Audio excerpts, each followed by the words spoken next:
after 2 weeks, Richard Gere turned to me and said, you know, you really don't need me.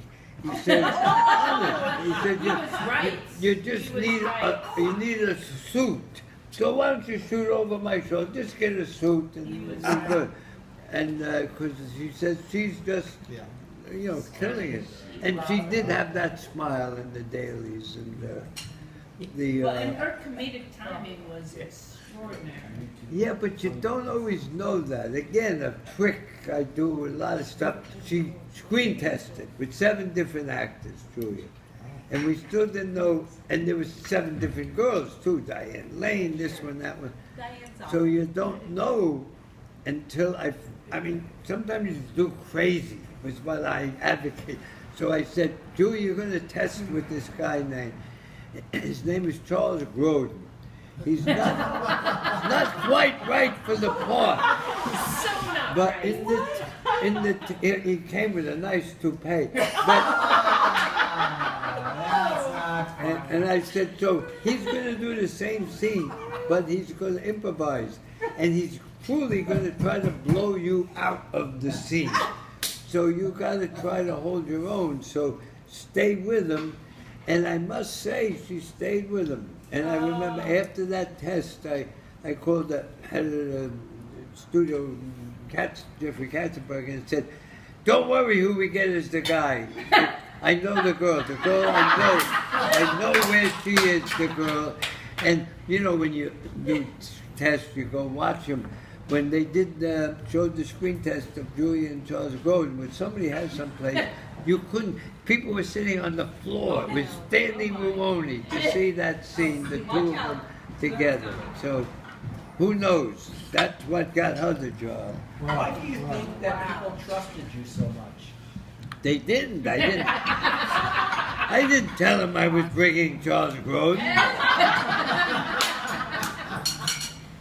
So wait, now the Grodin thing, like, was that just you saying, Charlie. listen, Charlie, come in, do a little something. Well, you gotta lie a part." little bit. No, I didn't say that. I said, I don't think you're right, Charlie, but come anyway. You know, Come in. you're a friend. You know, you really gotta work for this one.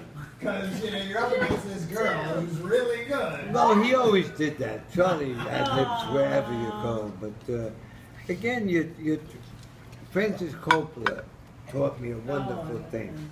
My first picture was called Young Doctors in Love. You heard the applause. No, I know Young Doctors. The first day of shooting was night.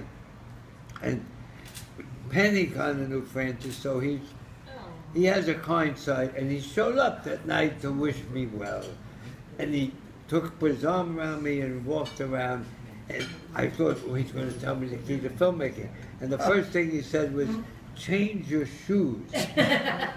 Your feet are going to get tired. So at lunch, change your shoes. And I said, that's it for filmmaking? And he said, but he did say, he said, you know, there's no disclaimers with a movie. There's nothing that says written underneath, you know, well, it rained that day and they couldn't shoot, or so-and-so didn't show up. He said, so when you're in trouble, he says, unfortunately, pay for it yourself. And I said, give up my salary? He said, not all of it, but give up what you have. I mean, nobody told me that on TV. We never did that. He said, do it. And I must say, it bode me very well. I paid for Charlie Grodin to come to do that test. And in Pretty Woman, they wouldn't hire Hector Elizondo. They said, he's Puerto Rican. I said, it says that on his head, Puerto Rican? No, he's Puerto Rican, can't run a hotel. So, again, I paid his salary, and what if you do these things, you rely on sensibility, and after the movie was such a hit, they paid me back. But I did. Of course. And the last, usually I cast sometime, I hang outside rehab, see who's getting out. Oh, yeah? Because that's where some of the best talent is. So I cast this wonderful actress, Juliette Lewis, had just gotten out of rehab. She was perfect for what I needed, a movie called Other Sister. And they said we can't hire her because they won't insure her. They just got out of rehab. We don't insure. people, and again, I paid for all her insurance out of my own salary. Well, she did. And at the end, she did great, and she was clean as a whistle for Yeah, the that was a great movie. for the show, and she still is. She's doing great now, the kid. But no, I always make a joke that I love people coming up, and before rehab, there's a window in there, so you get them in that window. Small window. You get it's small, sometimes. Small window. But you do it. So I worked with everybody. The toughest was Lindsay Lohan, Oh, not come a on. piece of cake. That's got to be a small window. It was a small window. She was a How'd you cast Henry Winkler? Henry Winkler. I was looking for a tall Italian. In came a short Jewish boy from Long Island. And He's short, isn't he?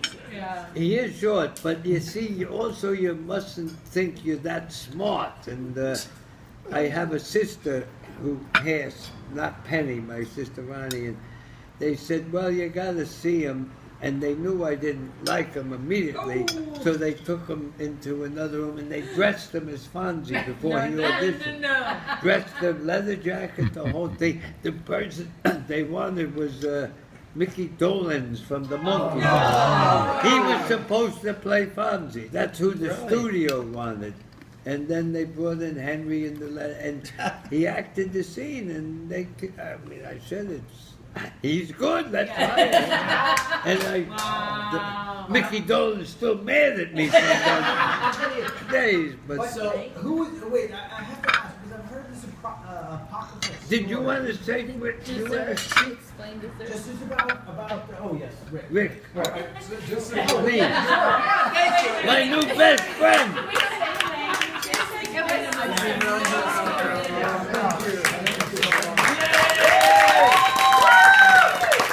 I have to introduce my partners in crime here. Keith Stitch is from the corporate chef for Red Oak Restaurant. Yay. And Jason is here. He's the Justin, what am I saying? Sorry.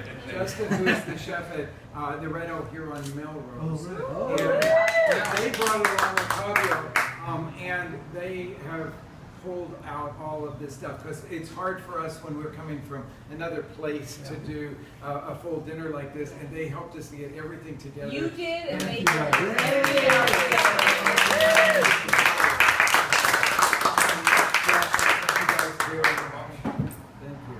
So what's in front of you is a sort of sweet and salty dessert